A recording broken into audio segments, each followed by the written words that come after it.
Now it's time to find out what's happening politics-wise. I'm joined from Brisbane by Labor MP Graham Perrett. Graham, welcome to the show. And just so people don't think I'm having a relative on, it's no relation. That's why we always enjoy doing these interviews, isn't it?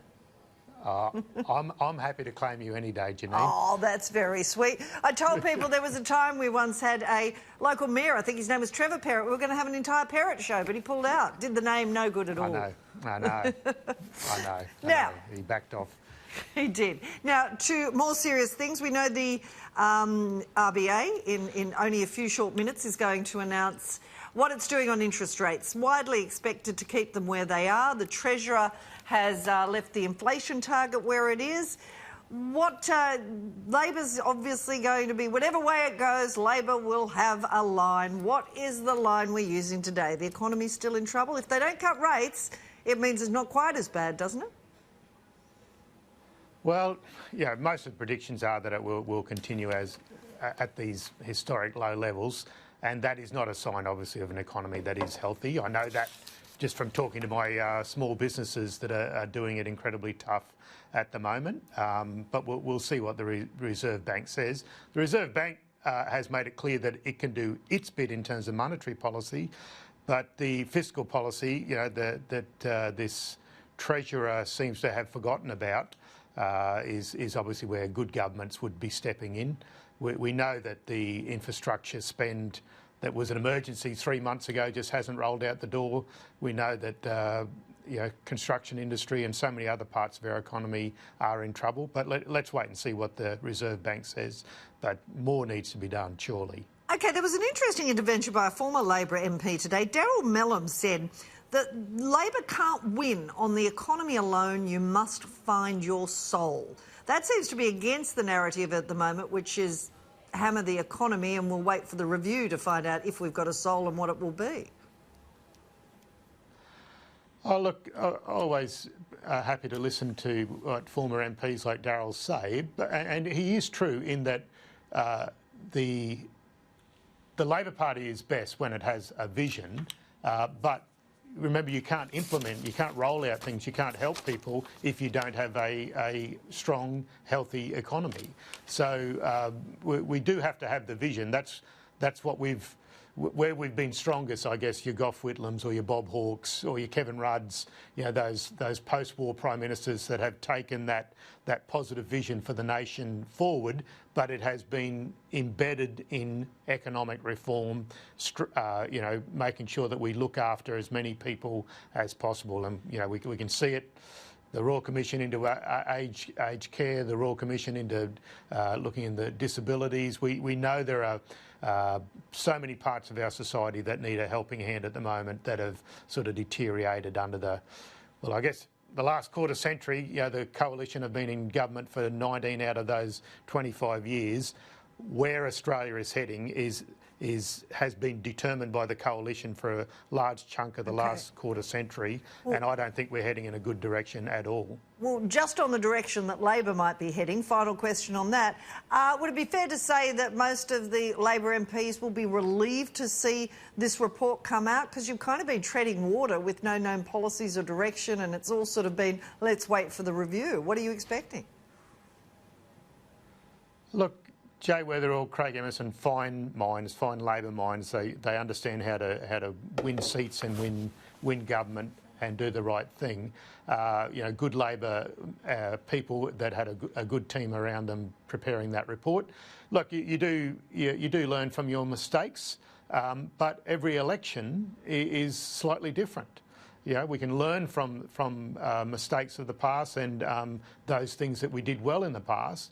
But we need to focus on the next election and what will work in 3 years' time. And you know, after 9 years of the Abbott Turnbull Morrison government, the landscape will be slightly different.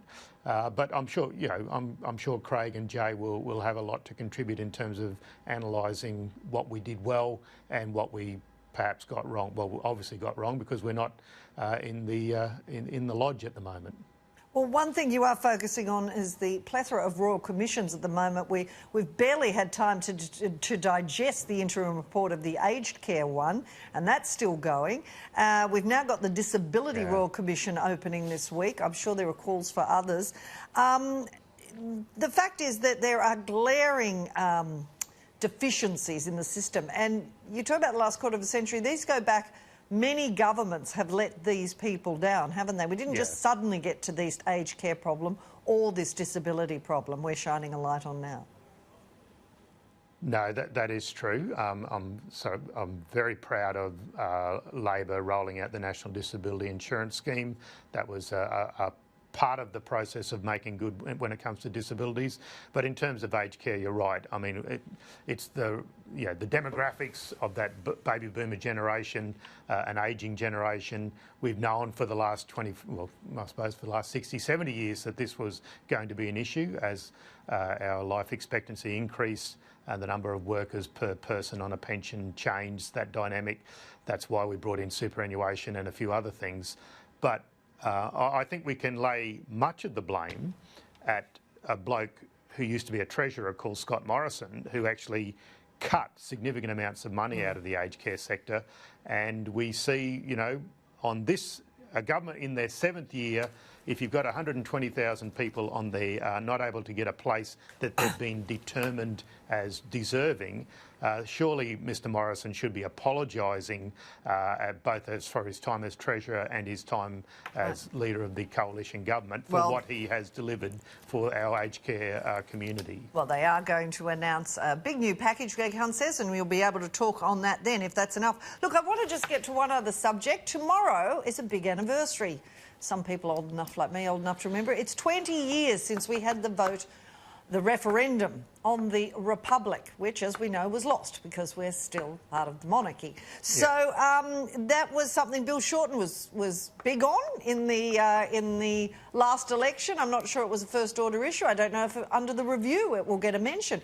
What do you think most Labor people will... What's your feelings on that 20th anniversary? We'll be hearing a lot from Malcolm Turnbull, no doubt. Look, a sad day 20 years ago, and it remains the Labor Party policy to be a republic. That's actually in our platform, so we will be working towards that. It's the time frame that is obviously what a leader would determine. I know Albo's a passionate Republican. We will get there eventually, but this is the longest time in our history since Federation that we've gone without a referendum of any sort. So I know we're moving towards Indigenous recognition in a convoluted, complicated way, but I remember 20 years ago well. I remember the Rugby World Cup was on. I remember Australia won that Rugby World Cup and we had a Republican Australian Wallaby captain, John Eales, actually handed the Webb Ellis Trophy by our monarch, by Queen Elizabeth. So I remember that imagery quite well. But it was a sad day for those who believe an Australian should be our head of state, that Australians have just as much merit as anyone born in England in the English royal family. So I think we will work towards it slowly but surely, but 20 years is a long time to go between drinks in terms of a referendum. Well, if you're allotted one, we might have been having one, but no, not to be. But we'll be hearing a lot. As I said, there's a big dinner on Saturday night from Malcolm Turnbull, so big anniversary. Thank you very much for your time, Graham Perrett. No relation, as I always say at the end of that. Perrett. Thank you very much.